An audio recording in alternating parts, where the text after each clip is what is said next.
என்னும் தேவியினுடைய யந்திரம் தேவியினுடைய ஆசனமாகவும் தேவியினுடைய இருப்பிடமாக கொண்டது இந்த ஸ்ரீசக்கரம்.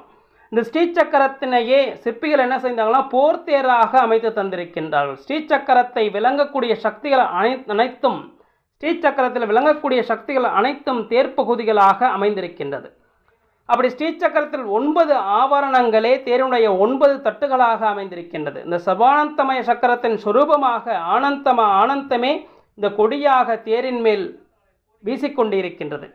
9 தட்டிலும் யோகினி பரிவாரங்கள் சூழ்ந்து நிற்கின்றார்கள். தேவியினுடைய அமரக்கூடிய இடத்தில் சுற்றி பாசம், அங்குசம், கரும்புவில், புஷ்பபானம் என்ற தேவியினுடைய ஆயுதங்கள் 4 தேவதா சக்தி வடிவில் தாமே தேவிக்கு முன்னதாகவே ஏறி அமர்ந்திருக்கின்றது.